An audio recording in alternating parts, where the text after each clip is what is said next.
যত কাজ করছেন আপনি সবগুলি কাজ কিসের উপর নির্ভরশীল? নিয়তের উপর নির্ভরশীল।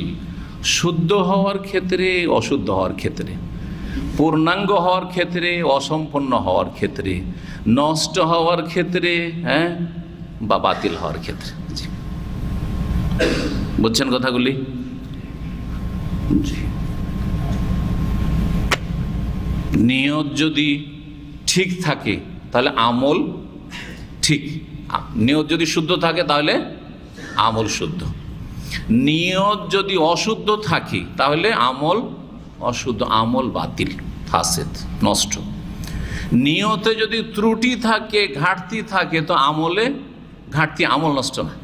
নিয়তে ঘাটতি আছে তখন আমল কমে যাবে, আমল কমে যাবে, আমলের কোয়ালিটি কমে যাবে, ধরনটা কমে যাবে, আমলের সওয়াব কমে যাবে, আমলের ফলাফল কমে যাবে, রেজাল্ট কমে যাবে।